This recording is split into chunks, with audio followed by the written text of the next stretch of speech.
Oo. Sobrang favorite. Aside from Bakit Ngayon Ka Lang, sobrang favorite ko yun. Kailangan kita, yung song ni Augie. Okay. How about Augie? I think ni Martin.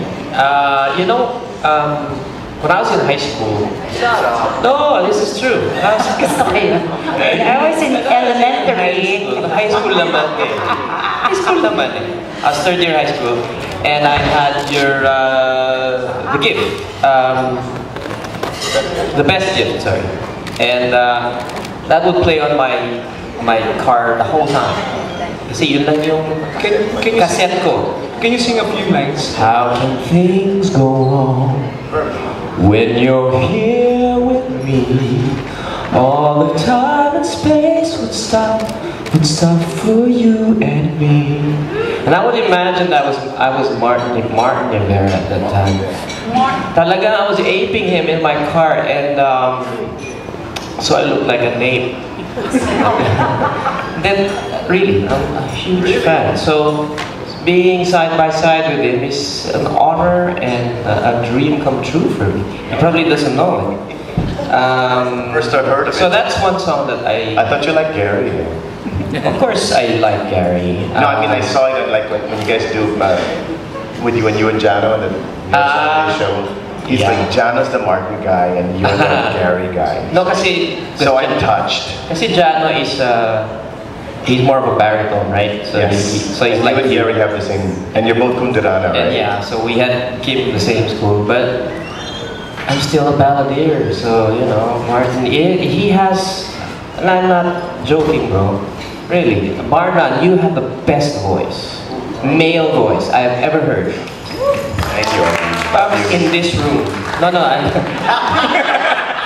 no, honestly. Talaga, when you hear Martin Rivera, people just put, oh, yeah, si Martin, pero talaga, he has a wonderful baritone voice.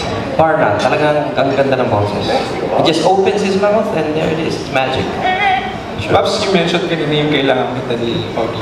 Bakit mo nagustuhan and can you sing a few lines? Si Augie kasi, and di ba girl, agree with me, kausap ko nga siya kagabi. Alam mo, I don't know where, obviously he's such a senti guy, di ba? Kasi yung Tagalog lyrics niya, talagang parang nakaka-relate ka, lalo na pag medyo hopeless romantic ka, which I think most of us are, lalo-lalo na yung mga Pinay dito sa Pilipinas. Parang pag pinakinggan mo, aside from the beautiful melody, pag pinakinggan mo yung lyrics yung Tagalog lyrics niya, nakaka-inlove or nakakaiyak or gusto mo mag-slash ng wrist kasi ang sad-sad niya. Pero that's what we like as Pinoys, di ba? What are your lyrics again? Kailangan kita ngayon at kailanman, kailangan mong malaman na ikaw lamang ang tunay kong minamahal at tangi kong dinarasal.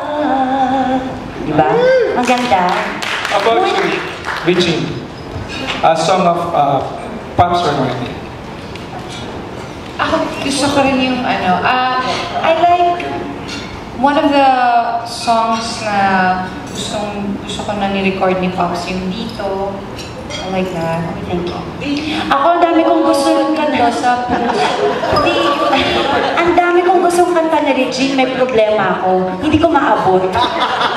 Gusto ko man abutin. Parati ako nasa pinaka-low octave low. Ano yung pinaka-favorite na Regine song? Si Regine, ang dami niya eh. Ano yung sa isang movie? Ang hina ko kasi sa... Ikaw. Siya rin gumawa. Ikaw rin pala yun. Ay, yung palasyo. Gusto ko yun.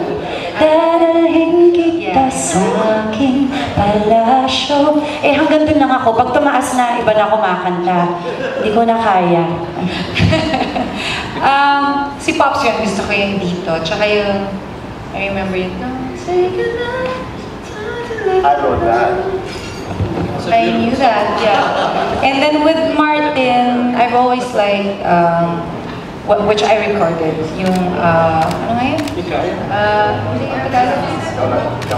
Ikaw ang lahat sa akin, yun.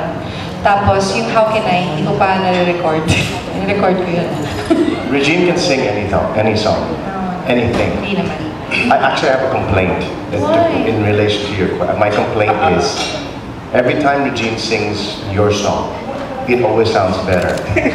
So, can you stop, please, recording this? Because after she sings it, I cannot sing it anymore.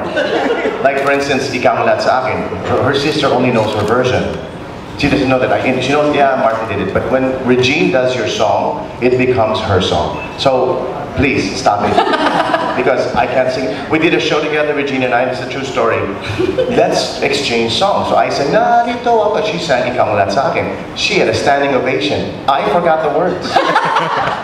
So, if I were to record any song of Regine, it would be Narito Ako because I owe her.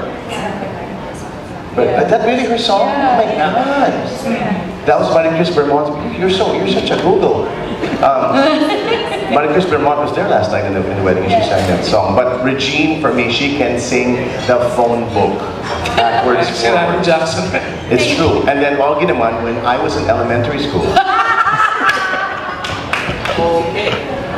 Augie is a very gifted, just a great singer. He's a great songwriter, which you already know. You all know this already. So if I were to choose a song, kunyari I didn't record Ikaw Ang Aking Pangarap. Kunyari I didn't record it. That's the song I would love to record because it's a perfect song. The lyrics, the flow, you can sing it in a wedding, funeral, whichever, and it works. It's one of those songs I think will be timeless. Will be there forever. Yes.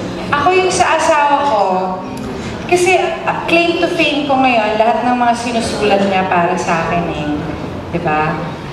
Actually, yung kanta na yun, yung song mo, sa akin yun eh. Sa akin yun talaga eh, originally. Pagka kasi nagsusulat siya, sabi niya, honey, this is for you. Tapos biglang malidinig ko si Gary, kinakanta, si Martin, kinakanta. So I complained to him, parang, akala ko ba sa akin yan? Eh, bakit kinakanta ni Martin? It's written for you about whatever. No, but you know, that's one thing about yun yung isa sa magandang quality na asawa ko na meron siya na hindi siya madamot sa kanyang talent, hindi siya madamot sa songs niya. Kasi di ba yung iba yung ipagdadamot, ay, ako ito ibigay. Siya siya, binibigyan niya kahit sinong humingi ng kanta sa kanya. Kahit kunwari nag-uumpisang singer pa lang, tapos humingi ng kanta, bibigyan niya. Ganyan siya talaga. So ayun, siguro ako one day, gusto ko i-record yung mga songs na sinulat ng asawa ko, but I never got to record. So one day I'll do that. A whole album. Can I add one more thing? You think you learned from me, I also learned from you. When I used to listen to all these songs, I learned one of his, what do we call it now, a lick? Yung, not ad-lib, but yung style niya na ginamit ko sa isang song. Yung,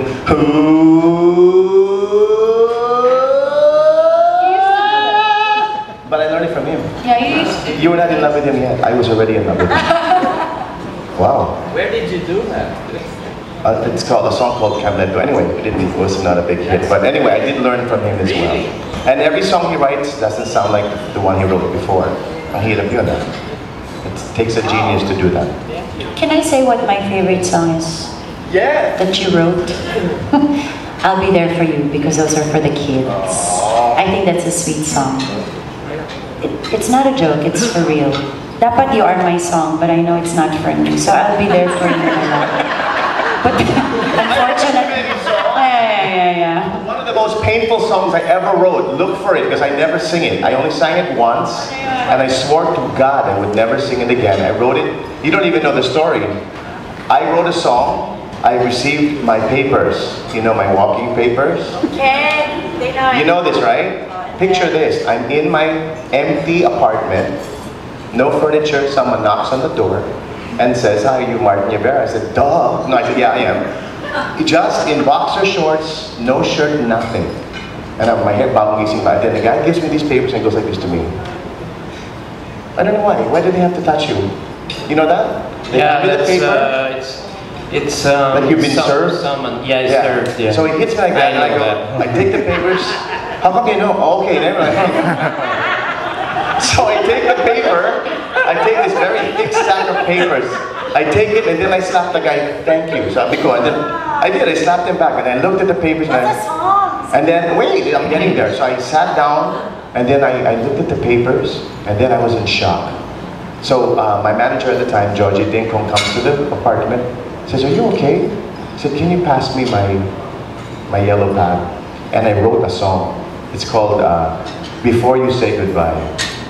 I sang it once, I broke down like a freak. I cannot sing it with you beside me, are you kidding? Was it included in your album? It was included in my live CD that I did at the CCP, and also some other album.